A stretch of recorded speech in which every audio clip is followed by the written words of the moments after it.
So we need reasons to face the future in a positive way, just like our next guest. He's a committed optimist and one of the most remarkable thinkers at the moment. I'm talking about none other than Steven Pinker, Canadian psychologist, professor, and researcher at Harvard University. He's also the author of books like Enlightenment Now, The Case for Reason, Science, Humanism, and Progress, a book that even Bill Gates declared to be one of the best he had ever read. Para charlar con Steven Pinker está con nosotros en este plató Diego del Alcázar y Silvela, presidente de IE Business School y fundador del Instituto de Empresa, allá por 1973.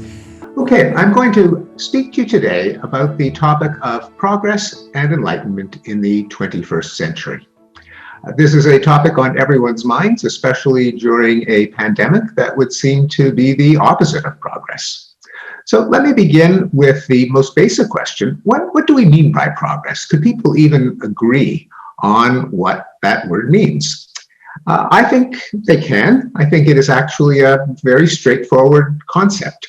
We can define progress as improvements in human flourishing, beginning with the most precious thing of all, life.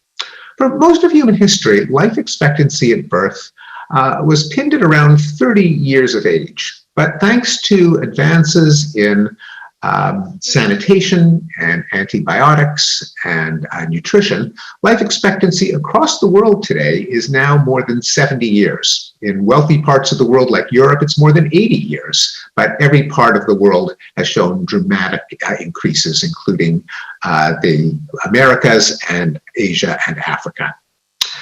Child mortality. For most of human history, about 1/3 of children did not live to see their 5th birthday.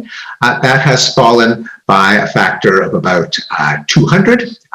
It began in Europe, but it is the war against childhood mortality has spread throughout the world, including North America, Asia, Latin America, and sub-Saharan Africa. Sustenance. Famine was one of the 4 horsemen of the apocalypse, and devastating famines could strike any part of the world and bring misery in its wake. But thanks to the agricultural revolution, the advances like crop rotation, synthetic fertilizer, the development of vigorous hybrids, particularly with the Green Revolution, famine today takes place only in the most remote and war-torn areas. Prosperity. There is no sensible question of why is there poverty. The only great power war ended more than 60 years ago when the United States and China stopped fighting in Korea. And war between countries has decreased so much that some historians call it obsolescent. There are still civil wars, but even civil wars kill fewer people than wars between countries.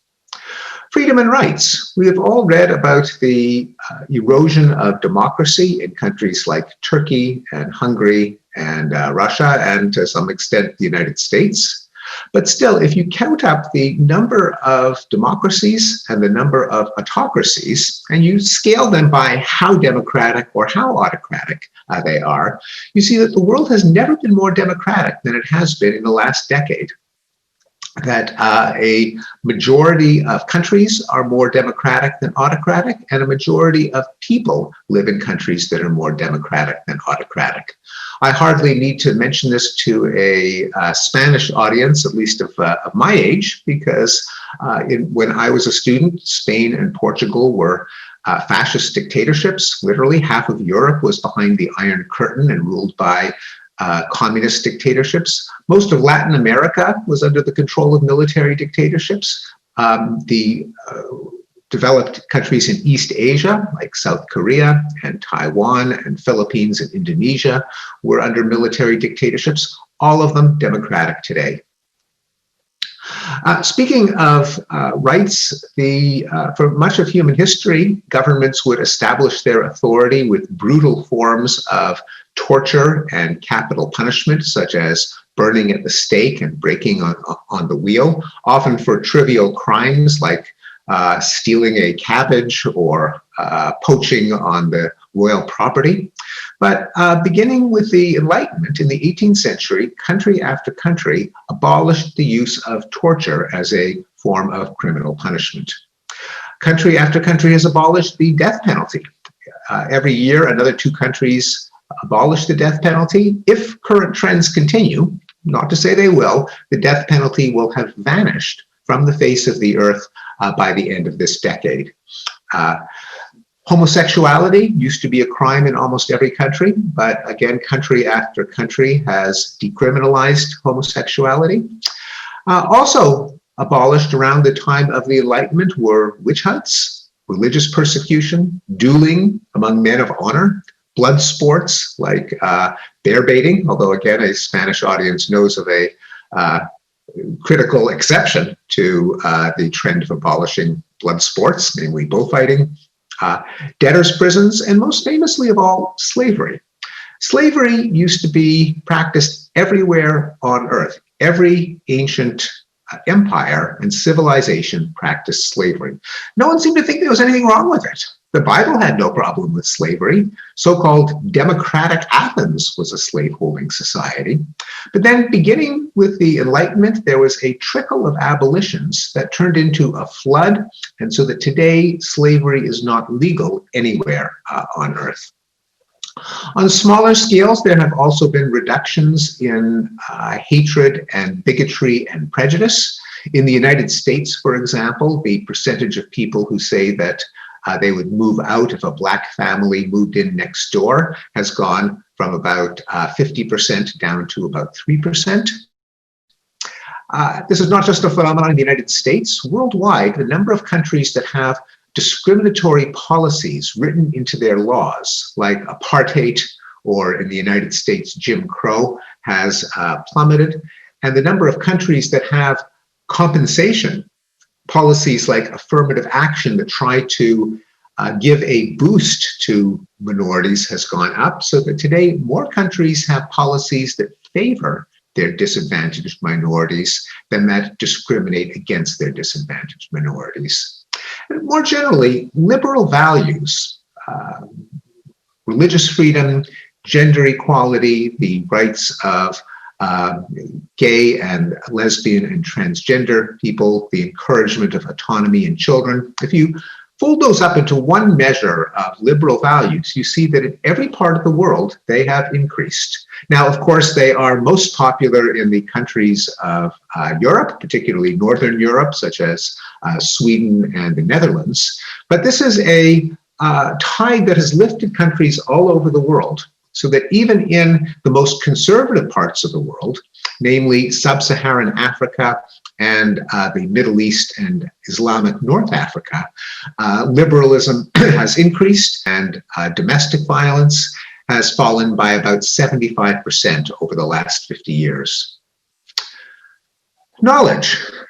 The natural state of humanity is to be ignorant and illiterate.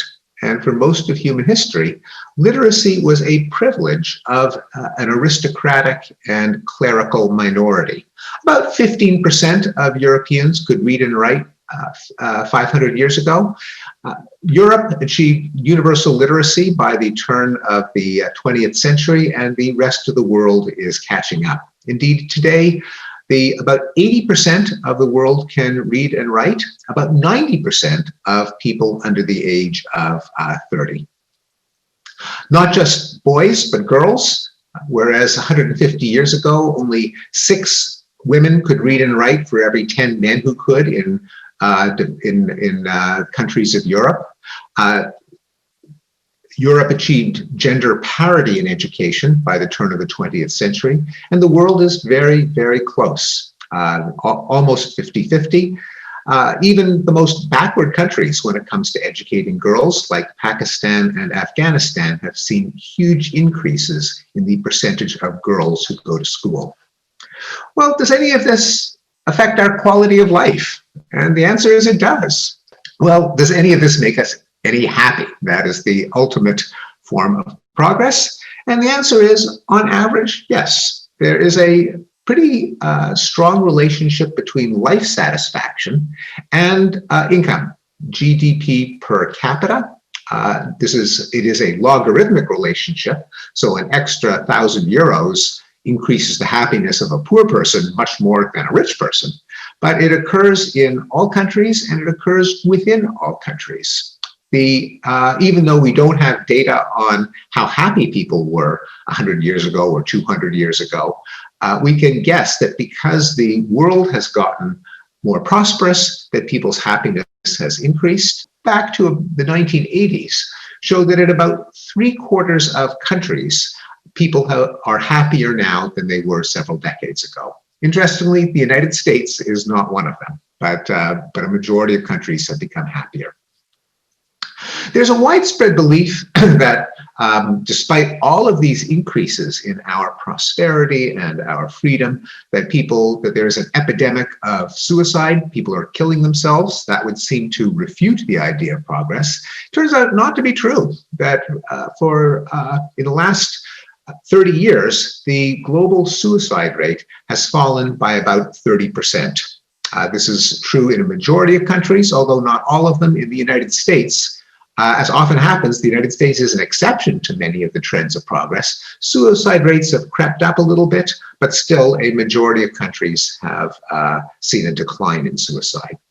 Well, all of this raises some questions about the nature of progress. Three concepts, reason science and humanism, that led to progress. That is, we applied our brain power and our science to try to figure out where our suffering comes from and to try to alleviate those problems. That is humanism. That is the moral code that says that well-being, happiness, health, flourishing are the ultimate moral value.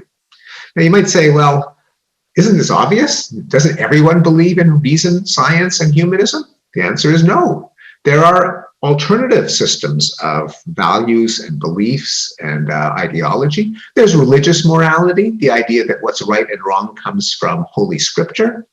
There's authoritarian nationalism and populism, that what we ought to do is empower a charismatic leader who embodies the will of the people directly. There are reactionary ideologies, that there's no such thing as progress. We've got to go backward to some golden age in the past. And there are revolutionary ideologies. We've got to tear down the system, and anything that rises from the ashes is bound to be better than what we have now. A second question, even if there has been progress, are we better off denying it to prevent complacency? I believe the answer is no. We're best off with an understanding of the world that is accurate. Yes, we must be aware of danger and suffering and injustice wherever they occur, but we also have to be aware of how they can be reduced. Because there are dangers of thoughtless pessimism. One of them is fatalism. If the world is just getting worse and worse and worse, no matter what we do, why even try? Why bother? Why waste time and money on a hopeless cause? And another danger is radicalism. If all of our institutions are failing, if nothing works, then the answer has to be to smash the machine, to drain the swamp. Third question, is progress inevitable? And the answer is, of course not. Progress does not mean that everything becomes better for everyone, everywhere, all the time. That would not be progress. That would be a miracle. And progress is not a miracle. Progress consists of using knowledge to solve problems. How do we understand a pandemic in a world of progress? The starting place is to remember that infectious disease is the rule in human life, not the exception. If you look at the historical record, you see that pandemics and plagues were a recurring part of human history. Now, there's no question that pandemics set back progress. They not only kill people, reducing life expectancy, but they set back economic growth and many other measures as well. First of all, progress is a real phenomenon. It's not a matter of optimism, seeing the glass as half full versus half empty. It is there in the data. The data show that our lives are longer, healthier, richer, safer, smarter, freer, fairer, and happier than they have been at any time in history. Second conclusion is terrible problems remain. Progress is not perfection. Progress is not a miracle. The existence of problems today does not mean that there has been no progress, because the problems of yesterday were worse. As Franklin Pierce Adams said, nothing is more responsible for the good old days than a bad memory. Third, progress is unnatural. Left to itself, humanity does not get better. The forces of the universe are trying to grind us down. Progress is the result of applying knowledge to enhance human flourishing. Progress can continue if we remain committed to reason, science, and humanism. If we are not committed to those ideals, progress may not continue. I could not agree more with your vision about our collective sociology, as well as the social psychology of our fellow citizens at this time. I also share your opinion that the world has progressed continually, particularly over the last 250 years. From your books and videos, I get the impression you see some setbacks now, such as the current trend toward authoritarian populist attitude of the extreme right and extreme left, as well as outlandish, as you have said now, models such as Turkey, Russia, Venezuela, Cuba, and you said United States, which seem rooted in the past in addition to the dictatorships. However, you do not see this as a collective regression, but as exceptions that do not necessarily foresee a return to the ways of the past. Am I right about your vision? Well, I think that progress can continue, but it is not inevitable. It's not guaranteed, and I often have to differentiate progress as I have conceived it from the notion that was popular in the 19th century, that there is this thing called progress, that we just naturally get better and better. That is magic. That's just not the way it works. Most of the forces of the universe are trying to make things worse. There's disease, there's decay, there's entropy. There's human nature. And as a psychologist, I know that there are many ugly, nasty parts of the human mind. So those are always threatening our progress. And if we make progress, it's because we use our heads to see them as problems to be solved. As long as there is power, there will be psychopaths and ruthless people who try to impose their will on the population. How do we prevent that from happening? Now, there's no guarantee that they will always work. And we often see that they don't work. We're seeing examples today. So I'm never surprised when there are setbacks. The challenge is always, how do we deal with the setbacks? And there's no guarantee that we'll win. Looks, as you mentioned, over the last 250 years, more often than not, we have had progress, but there were setbacks, and it's very uneven. I have listened to you say that intellectuals hate progress, and those who define themselves as progressives really do not believe in it and despise it in some way. Do you think this is the result of an anthropocentric pessimism, or is a type of cynicism caused by the fear of losing the reason and arguments they have believed in for so long, or are they fed by them? Yes, I said it as a kind of a joke, but the reaction to my book vindicated my joke, because some of the reviewers said, "How dare he say that intellectuals hate progress?" and "How dare he say that there has been progress?" So yes, I think it is remarkable how people who call themselves progressive are furious at the idea that there has been progress, because many of them are on the extreme left, and they believe that our institutions, capitalism and neoliberalism and the establishment are oppressive and corrupt. And of course, there are many aspects that are corrupt that need to be reformed. But on the other hand, it is an unmistakable fact that global extreme poverty has plummeted, that war has declined, that education has gone up. So often, because intellectuals themselves are not responsible for those advances, they aren't developing new vaccines or water supplies or treatments for malaria, other than the scientists, of course, or negotiating peace treaties, or sending out United Nations peacekeeping forces, or actually doing the things that result in progress. They feel alienated from those institutions. Those are the peacekeeping soldiers. Those are the people installing pipes. Those are the people who are developing better seeds. They're not us, and so we didn't do it. So we're upset when it happens. Well, of the 10 things that you have mentioned today, that we have heard as the values of modern societies during this pandemic: life, health, sustainability, prosperity, leisure, freedom, and perhaps happiness are being most affected.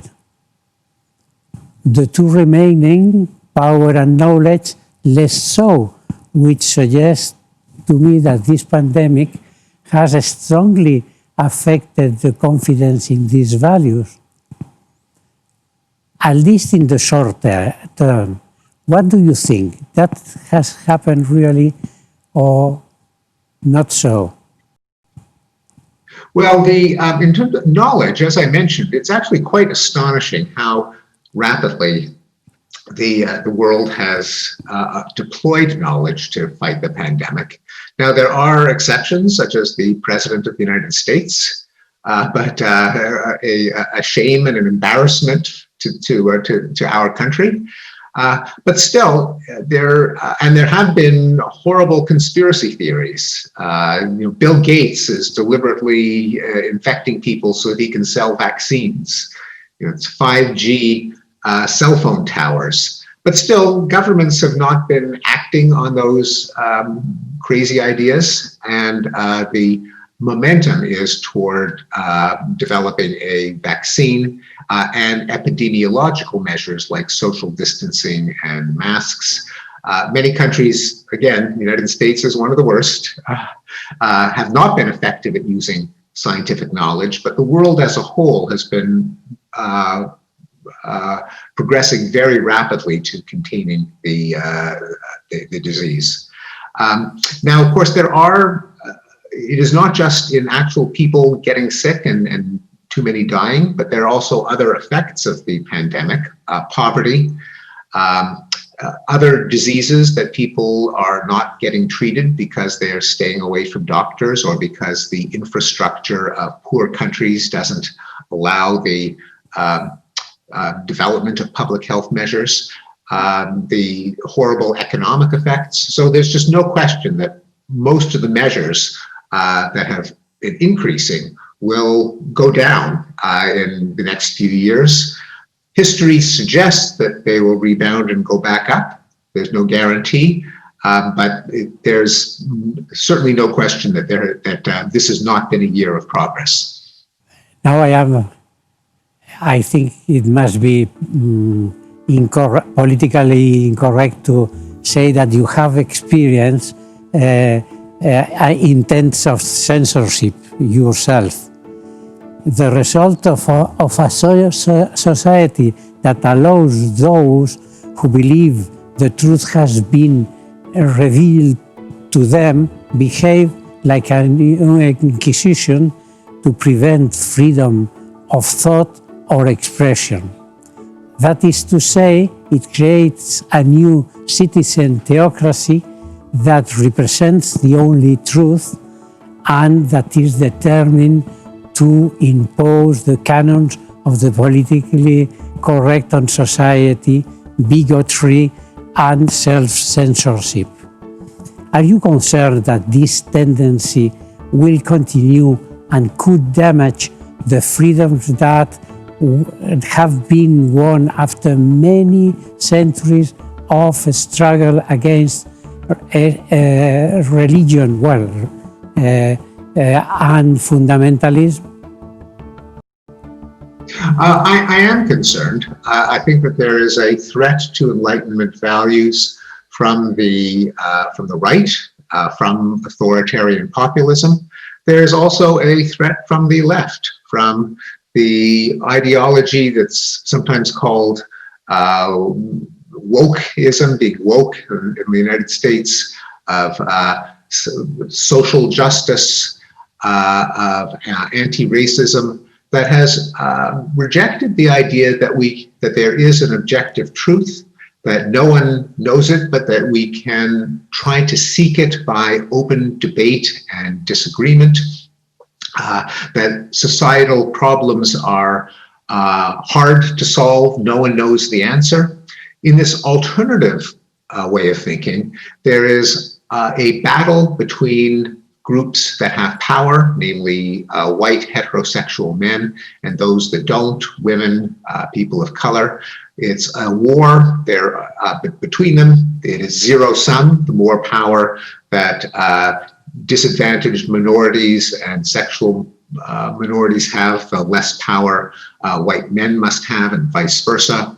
That free speech is just another weapon for the dominant to maintain power, that we know what is the cause of societal problems, namely racism and homophobia and sexism. So I think that our attempt to understand how the world works, how best to solve our problems, is threatened by a regime that says that there are bad people who have to be canceled, censored, shut down, that we already know the truth, that debate is dangerous, and that we should just change power relationships. That too is a threat to Enlightenment ideals. I think it worries me, not as much as authoritarian populism, because whereas intellectual life is corroded and corrupted by this left-wing activism, the people on the right actually control the police and the army and the government. So the threat is not exactly symmetrical, but the threat does come from both sides. I am going to make a bit long exposition for this question. During the 18th century, with greater press freedom, it began at this time, libel appeared. In towns of 10,000 inhabitants, there were sometimes 100 newspapers, 97 of which were dedicated to defending the position of editors and defaming competitors, political enemies, or those who did not submit to their dictates or their way of thinking.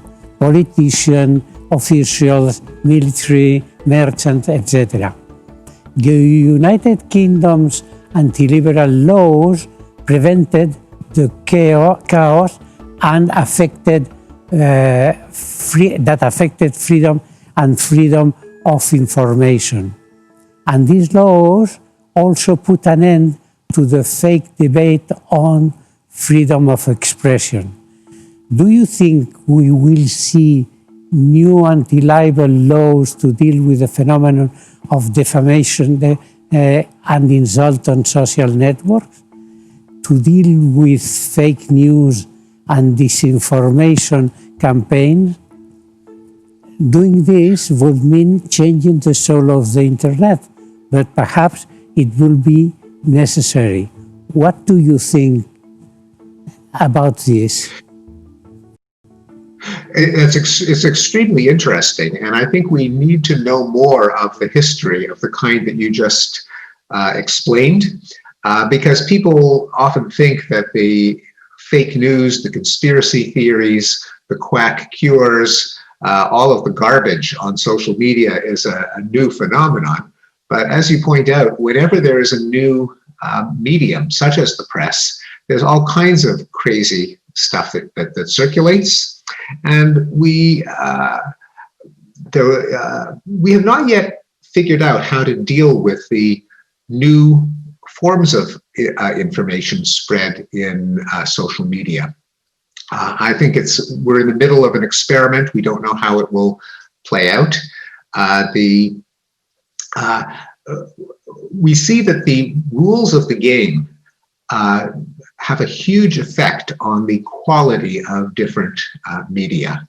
So the ones that we really do trust, the major newspapers, the scholarly journals, even Wikipedia, only about 20 years old, and Wikipedia has errors, but still it is surprisingly reliable. There are feedback loops, there's checks and balances. In fact, I think in any institution that is successfully approaches the truth, there are always rules, laws, measures that prevent people from just accepting any claim that is made. In science, there is peer review. In parliaments, there are checks and balances. There's the judiciary and the executive. In newspapers, there's fact-checking and editing. In Wikipedia, there's feedback and there are editors. Of course, in social media, so far, there's been none of that. And what we see is when there are no mechanisms of fact-checking and truth-seeking, things can get out of control. Now, of course, you don't want government censorship because that will be used by governments to maintain their own power, but you need mechanisms that help weed out the obviously false, crazy, and libelous stories. How to do that with social media, which has unprecedented amount of content, and how you walk the line between censoring unpopular opinions and preventing the spread of dangerous falsehoods, we have not yet worked out. The different media companies, social media companies, Facebook and Twitter, have different policies. They're constantly changing. And I suspect they'll have to exert more control than they have. They are not government agencies, so it's not literal censorship in the sense of, say, the American First Amendment. But we will see attempts to solve this very difficult problem. A lot of people have not the same position that you have. Do you believe they can resist a concerted attack of political activists and so on? I think you've identified a very serious problem. When people attack me, I'm in a good position. I have a job. I'm a professor at Harvard University. I have tenure. That means they can't fire me just for my opinions. But there are people, especially younger people, who are much more vulnerable. They don't have jobs. They are students. They're assistant professors. They are journalists. They are independent writers and scholars. And that is one of the reasons that I try to speak out and defend people who are attacked for their opinions, because they are indeed vulnerable, and we have mobs that are oppressing and punishing people who have opinions that are not orthodox, who divert from the left-wing dogma that is taking over much of universities and the press. Okay, thank you very much. I am so interested in what you are saying and all the things I know from you that I have listened, I have read in your books and in the different videos that are in the internet that I wouldn't be talking with you a very long time. But they tell me that we must finish, and I will want to thank you very, very much for this extremely interesting conversation. Thank you, and your speech. Thank you very much, Mr. Pinker. Thank you, and I thank you for your penetrating questions. Thank you. Thank you.